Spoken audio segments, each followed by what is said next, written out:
This episode of the A.T.TIPSCAST is sponsored by TextHelp. Boost reading, writing, and learning confidence with TextHelp. TextHelp is a world-leading specialist in assistive technology and literacy support software. They believe that literacy skills are every student's passport to academic, social, and professional success. They create smart, friendly software supports that enable young people to read and write with confidence. Read and Write is their award-winning software designed to support struggling readers and writers, English language learners, and students with learning disabilities by providing an easy-to-use toolbar that helps with reading, writing, research, and more, virtually everywhere. Read and Write is available on Windows, Macs, and as a Chrome extension, and on both iPad and Android tablets.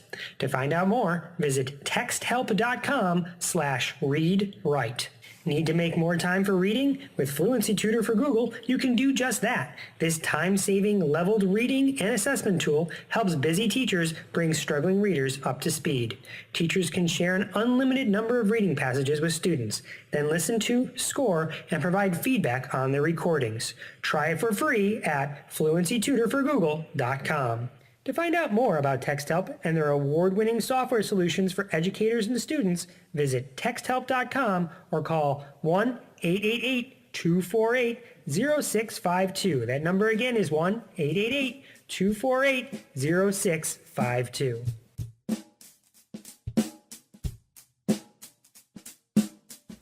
Hello and welcome to the A.T.TIPSCAST, where we explore free or nearly free tools and strategies that can be used to help all learners, including those who are users of augmentative or alternative communication devices.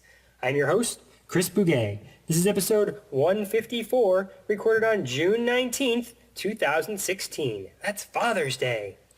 This is the fourth episode in a series of episodes exploring the selection and implementation of AAC devices for students with language impairments. In previous installments, we've looked at the overall point of implementing an AAC device, which words to focus on when practicing language, and how to plan to focus instruction on one or two words all day long. In this episode, we take a look at...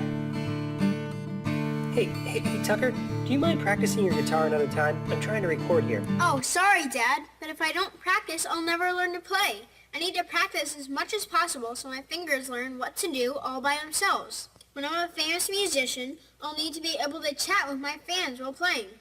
You ever seen that? How really good guitarists can play without missing a note and carry on a conversation all at the same time? Yeah, it's true. One day, I'm going to be that good, but that only happens if I practice. Wow, yeah, I admire your passion and dedication. You're right.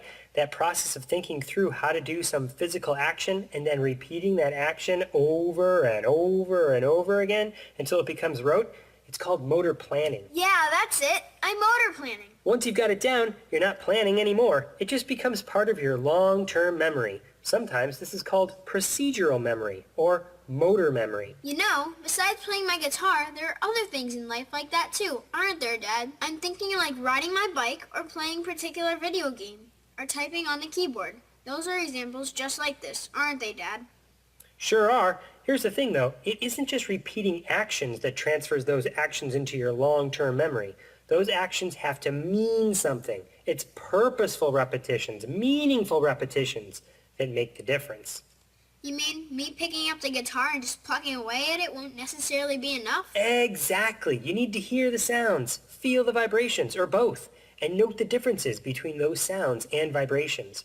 When you strum that guitar, it makes a unique sound-vibration combo. When you strum that guitar a different way, it makes a different, unique sound-vibration combo. Those different sound-vibration combinations provide the meaning behind your motor movements. Hey, Dad, what happens if I move the strings around? Could I do that? Oh, no, see, you can't move the strings around. Heavens, no.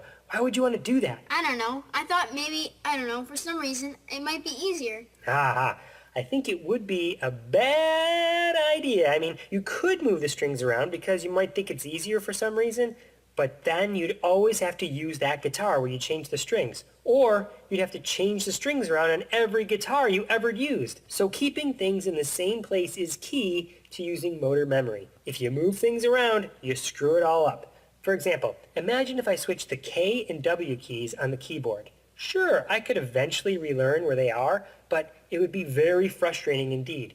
Once I learn where they are, they need to stay there. Your strings, like the keys on the keyboard, need to be in the same place, right from the very beginning, so you can practice it over and over and over again without moving anything around. All right, no moving my strings around. Got it. Well, better get back to practicing. Yes, please, practice more. Maybe someday you'll have your own station on Spotify.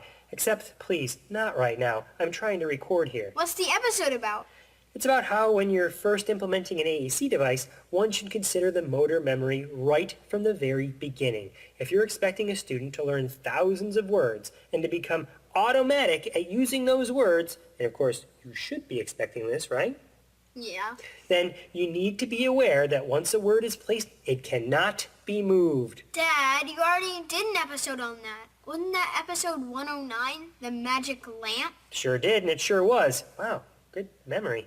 Still, I wanted these concepts to be covered again in relation to this series of episodes that I'm doing. Thanks for the reminder, though. People should go check that one out, don't you think? Yeah. So are you saying using a device to communicate is similar to playing a guitar? I am indeed. Words are like notes, and when you string them together in the right order, something beautiful happens.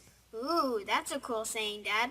Maybe I'll add that to the future song I write. See if you can add a line in there about not starting out with a 1 or 2 cell device, too. What do you mean? Well, once upon a time, people, including me, used to think you could teach people language by giving them a device with only 2 cells. And then, after they mastered that, they could move to 4 cells. And then, after they master that, they could move to 8 cells, and 8 to 16, and 16 to, and so on and so on. Oh, Dad. Dad. What about all this stuff you're telling me about motor memory? I know. Well, I've learned better now, and I'll never make that mistake again. That's why I'm trying to record this podcast episode, to spread the word so no one makes the same mistakes I did. But don't some people have difficulties with motor movements? Wouldn't some people have impairments that impact how they motor plan? Sure, but that doesn't mean you wouldn't work on it. The way to practice motor planning so it becomes motor memory is to practice simple, single-step motor movements, like... Like pressing a cell on a communication device? Bingo! Presto! You got it! You know something else? The most proficient users of AAC have demonstrated that they can use their communication devices without even looking at the screen or the overlay. Like when someone becomes a touch typist, they don't need to look at their fingers to proficiently use the keyboard. There are some people who can do that with communication devices. Whoa, that makes total sense. Right now I need to look at my fingers while I'm playing the notes on the guitar, but someday I won't. Instead, I'll be looking into the eyes of my adoring fans. Alright, Dad, I'll let you get to it. I'll let you record this episode. Let me just play this one last riff.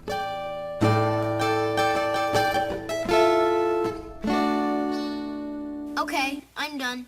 I'm heading outside to practice punting the soccer ball. Hey, that's a motor skill as well. If I keep practicing punting the right way over and over again, I'll get better and better at it. Right now, I have to think through each step, but with practice, it'll become part of me. Just like someone pressing words on a communication device and having a meaningful experience when he or she uses those words. Exactly. All right, Dad, I'm out. Bye. All right, Tucker, have fun punting your soccer ball.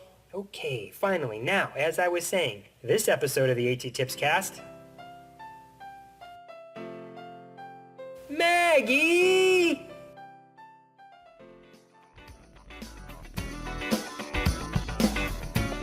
The summer is here and it's going to be as busy as any other.